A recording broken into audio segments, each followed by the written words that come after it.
जय हिंद साथियों, एक बार फिर से जय श्री राम। मैं Shravan Dubey and again with this request कि संवाद पसंद आए तो लाइक कर दीजिएगा और सब्सक्राइब भी कर दीजिएगा सो दैट कि अगला संवाद आपको मिलता रहे। बेल आइकन होगा बगल में, सब्सक्राइब सिंबल के बगल में, उसको भी दबा दीजिएगा।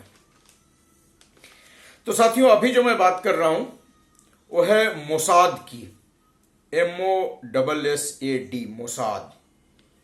वैसे तो हर एक देश अपनी एक जासूसी संस्था रखती है, जो लोग अंडरहैंड काम करते हैं दूसरे देशों में भी जाकर काम करते हैं, लेकिन मोसाद की बात कुछ यूनिक ही है। मोसाद के कारनामे पहले भी बहुत सारे आपने सुने होंगे, पढ़े होंगे, मैं जिक्र करूंगा बीच में, पर आज एक शॉर्ट वीडियो में मैं पुराने मोसाद के कारनामों पे नहीं जा रहा हूं। अभी जो रिसेंट हुआ scuffle, war between Iran and Israel, Mossad क्या किया इसमें? इजराइल अगर 2000 किलोमीटर दूर से चल के 200 एयरक्राफ्ट भेज के इतने सटीक और अभेद्य निशाने को भी भेद दिया, एक्यूरेटली मारा, उनके कई सारे टॉप के न्यूक्लियर साइंटिस्ट मारे गए, टॉप के मिलिट्री ऑफिशियल्स मारे गए, जिनका संबंध आयतुल्लाह खोमेनी से था, जो बहुत नजदीकी लोग थे।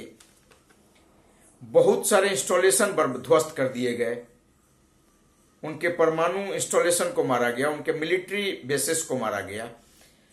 आखिर ये 2000 किलोमीटर दूर से चल के कैसे हो सकता है? कोई भी देश ऐसा कैसे कर सकता है? लेकिन कर सकता है वह देश जिसके पास मोसाद हो। मोसाद का कारनामा शुरू होता है लगभग 3 साल पहले, तब जब मोसाद के कुछ एजेंट, उनको मालूम होता है कि कौन कौन हमारा दुश्मन है और दुश्मन को काबू में कैसे लाना है, उसकी तैयारी 10-15 महीने, दिनों में नहीं करते हो, सालों से करते हैं। आपको याद होगा कि एक ही दिन में 7 मिनट के अंदर 250 पेजर फटे और 100 लोग का हाइड्रोसिल टूटा और उसी से वो मर गए। तो 2 साल पहले मोसाद के कुछ लोग, मोसाद के हाईली ट्रेंड जासूस, not only trained, they are basically commandos, और वो प्लान बनाते हैं इराक के बारे में। प्लान ऐसा कि उनके कुछ ट्रेंड कमांडोज ईरान पहुंचते हैं और ईरान में आयतुल्लाह खोमेनी ने जिनको रिप्लेस किया था, जो इनके पूर्व राजा थे, उनके बेटे रजा शाह पहलवी के कुछ लोग जो फिराक में थे कि अगर ये प्रेजेंट रिजाइम गिर जाए तो उसके जगह पे उनको मौका मिले, और वो ईर्ष्या भी रखते हैं आयतुल्लाह खोमेनी के रेजिम से। तो ऐसे ही लोगों की तलाश रहती है मोसाद को, या तो ऐसे लोग जो पैसाखोर हैं, जो हरामखोर हैं, जो देश से गद्दारी कर सकते हैं, या ऐसे लोग जो देश की सत्ता पे काबिज होना चाहते हैं।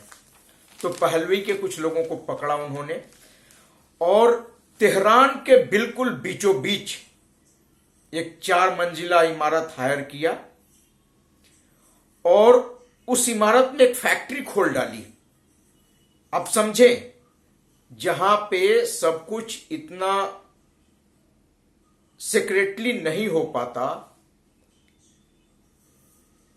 पूरा शहर ओपन है, कहां क्या हो रहा है इसके लिए पुलिस के लोग हैं, मिलिट्री के लोग हैं, उनके IRGC के लोग हैं, घूमते रहते हैं, और उन्हीं के नाक के बीच में एक फैक्ट्री खोली। और फैक्ट्री किसका? ड्रोन बनाने का। सामान कहां से आया? जो बहुत सोफिस्टिकेटेड सामान थे वो स्मगलिंग करके लाए गए, लोग सूटकेस में लेके आए, ट्रक को स्मगलिंग करके लेके आया गया ईरान में, और ड्रोन बनता रहा। जो लोग वहां काम करते थे उनके बकायदा आई कार्ड बने, और वो अपने आप को सरकारी कर्मचारी समझते थे। उनको ये लगता था कि ये जो कारखाना है ये सरकारी है, और सरकारी कारखाने में ड्रोन बन रहा है जो ईरान के सरकार के काम आने वाला है। तो हो सकता है वो सब देशभक्त ही रहे होंगे। और ईरान सरकार के लिए ड्रोन बनाने का वहम पाल के कई सारे लोग ड्रोन बनाने के काम में लगे रहे। उनके पास आई कार्ड था और रेगुलर ऑफिस आते थे, काम करते थे, घर जाते थे। पार्ट्स कहां से आता था उनको इस बारे में कोई जानकारी नहीं था। मोसाद के भी लिमिटेड लोग थे, क्योंकि ज्यादातर लोग उन्होंने रखे हुए थे ये पहलवी के लोग। वो जानते थे कि कभी अगर पकड़े गए तो पकड़े जाए तो पहलवी के लोग पकड़े जाए, वो लोग भाग जाए वहां से। अब ये राज कैसे खुला? ये राज अब खुला जब पहलवी के 20 से ऊपर लोग पकड़े गए और 2-3 लोग मोसाद के हार्डकोर भी पकड़े गए। अब क्यों पकड़े गए? वो हुआ ये कि जब एयरक्राफ्ट आए 200 फाइटर एयरक्राफ्ट और पिन पॉइंट अटैक करने लग गए, और उसी समय यह पाया गया कि जो इनका डिफेंस सिस्टम था provided by Russia and China, they all got jammed. इनका रेडार गॉट जैम्ड, या उस रेडार इंस्टॉलेशन पे बॉम्ब मार दिया गया, स्ट्राइक हुए, पिन पॉइंट स्ट्राइक। तो इनको लगा कि ये 2000 किलोमीटर दूर से आके ऐसा पिन पॉइंट स्ट्राइक कैसे कर सकता है इजराइल। लेकिन तब सोचने का टाइम नहीं था, तब तो वार में फंसे हुए थे और इजराइल पूरा धुआं धुआं कर रहा था, पूरा सोचने का मौका नहीं दे रहा था, सब छुपे हुए थे जहां तहां बंकर में। और उसी बीच में एक और घटना हुई। एक महिला भी लगभग उसी समय ईरान में आती है। उन महिला का नाम होता है कैथरीन पेरेज सकीद। तो कैथरीन पेरेज सकीद जो है वो भी मोसाद की एजेंट है, हाईली ट्रेंड कमांडो एजेंट। वो आती है और ये कह के आती है, बेसिकली वो फ्रांस से आती है, वो डायरेक्टली इजराइल से नहीं आती है। फ्रांस से एक पत्रकार का वेश पकड़ के आती है और वो कहती है कि मुझे सिया धर्म को जानने में बहुत दिलचस्पी है और अपने आप को सिया में कन्वर्ट होने की मनसा जताती हैं। तो अब जब ये पेरेज सकीद जो है ये आ जाती है ईरान में, इनकी दोस्ती शुरू होती है उन महिलाओं से जो टॉप ऑफिशियल्स की पत्नियां थी, चाहे वो मिलिट्री में हो, चाहे न्यूक्लियर साइंटिस्ट हो, या और किसी गवर्नमेंट मशीनरी में काम करते हो। तो वो बहुत बढ़िया बातें करती थी, बहुत लोगों का इंटरव्यू लेती थी, स्टिल वो पत्रकार के ही वेश में थी। और उनके बड़े रसूखदार लोगों के पत्नियों के माध्यम से उन्होंने ये तक जान लिया कि रात को जिस बेडरूम में सोते हैं वो, उस बेड का एक्सेक्ट लैट और लॉन्ग क्या है।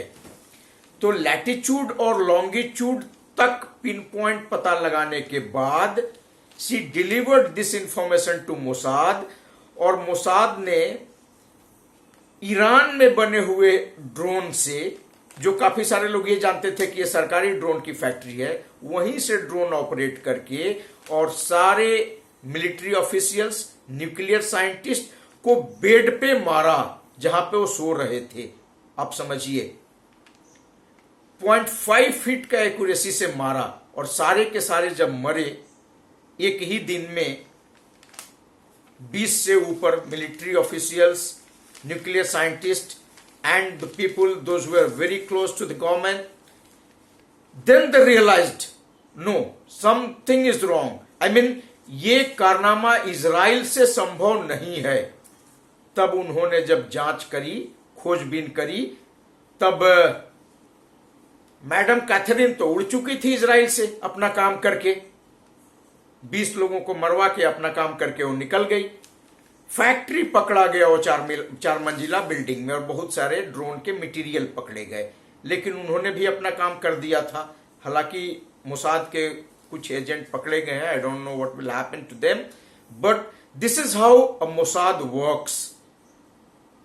कहीं भी हो सकते हो, आपके आसपास हो सकते हैं, आपके देश में हो सकते हैं, जहां कहीं से खतरा हो, उस खतरे को भांप के 2 साल पहले से प्लानिंग में वो लग जाते हैं। तो इस तरह का संस्था जिस देश में हो, वो चाहे चारों नहीं 8 तरफ से घिरा हो अपने दुश्मनों से, कोई बाल बांका नहीं कर सकता। यही कारण है कि आज इजराइल है और बाकी हम हैं। जय हिंद साथियों। डिटेल्ड मोसाद पे और कोई मैं वीडियो बनाऊंगा बाद में। धन्यवाद, नमस्कार, प्रणाम, जय श्री राम।